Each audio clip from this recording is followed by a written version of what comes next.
YCP MLC Anantababu driver Subrahmanyam కేసులో పోలీసులు దర్యాప్తు తీరుపై సుప్రీంకోర్టు తీవ్ర ఆగ్రహం వ్యక్తం చేసింది. మీ వల్ల కాదంటే చెప్పండి, సిబిఐకి అప్పగిస్తామంది.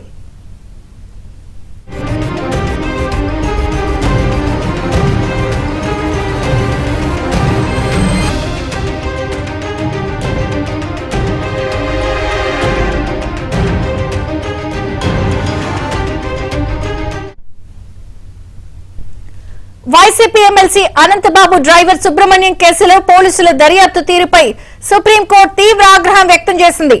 మీ వల్ల కాదంటే చెప్పండి, సిబిఐకి అప్పగిస్తామంది.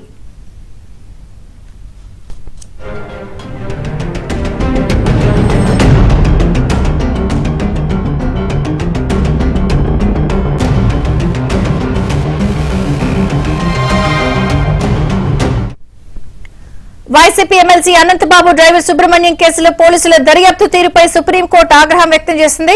వివరాలు ఢిల్లీ నుంచి సతీష్ అందిస్తారు. సతీష్.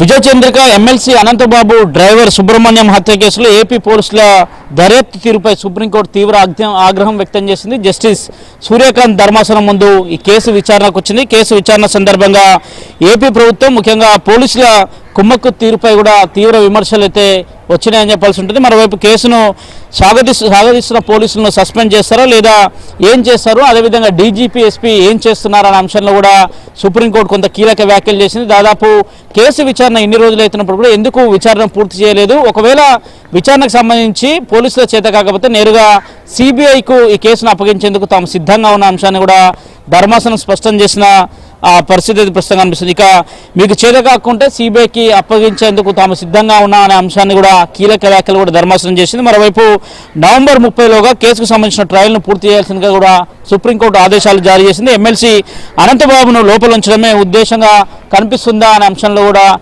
సుప్రీంకోర్టు వ్యాఖ్యలు చేస్తున్నారు. మరోవైపు దర్యాప్తులో పోలీసులు చాలా నిర్లక్ష్యంగా వహించారు. నాటి సందర్భంలో వారంతా కూడా అనంతబాబుకు తొత్తులుగా వ్యవహరించారు అనేది కూడా పెద్ద ఎత్తున కూడా విమర్శలు వస్తున్నాయి. ఎస్హెచ్ఓ పైన ఆంక్షలు కాకుండా ఐఓ ఏం చేస్తున్నారు, ఇన్వెస్టిగేషన్ ఆఫీసర్ పైన కూడా ఎందుకు చర్యలు తీసుకోలేదు, ఈ ప్రస్తుత ప్రభుత్వం ఆ విచారణను ఎందుకు త్వరితగతిన పూర్తి చేయలేదనే అంశం పైన కూడా సుప్రీంకోర్టు మందలించింది. ఇక కేసు ట్రయల్ పూర్తయ్యే వరకు కూడా అనంతబాబు బెయిల్ను పొడిగిస్తున్నట్టు కూడా సుప్రీంకోర్టు స్పష్టం చేసింది. ప్రస్తుతానికి ఇక ట్రయల్ కోర్టులోనే విచారణ జరగబోతుంది. ట్రయల్ కోర్టులో రోజువారీ విచారణ జరగాలి, అదేవిధంగా ఒక న్యాయాధికారిని సైతం కూడా నియమించాలి. హైకోర్టు ఎప్పటికప్పుడు ట్రయల్ కోర్టు రోజువారీ విచారణ చేసే విధంగా కూడా చూడాల్సిన బాధ్యత హైకోర్టు పైన ఉందనే అంశాన్ని కూడా చాలా స్పష్టం చేసింది. అయితే నవంబర్ లోపు కూడా అంటే నవంబర్ 30వ తేదీలోపు కూడా కేసు విచారణను పూర్తి చేయాల్సిందిగా కూడా ధర్మాసనం స్పష్టమైన ఆదేశాలు జారీ చేసింది. ఇక ట్రయల్ కోర్టులో రోజువారీ విచారణ జరగబోతుంది. ఇప్పటికే డిఫాల్ట్ బెయిల్ పైన ఎమ్మెల్సీ అనంతబాబు ఉన్నారు. డిఫాల్ట్ బెయిల్ ప్రస్తుతానికైతే కొనసాగుతుంది అనేది కూడా సుప్రీంకోర్టు స్పష్టం చేసిన నేపథ్యంలో కేసు విచారణను వీలైనంత తొందరగా కూడా త్వరితగతిన విచారణను పూర్తి చేయాల్సింది కూడా ఆదేశాలను జారీ చేసింది. Vijay Chandrika. Okay Satish, thank you.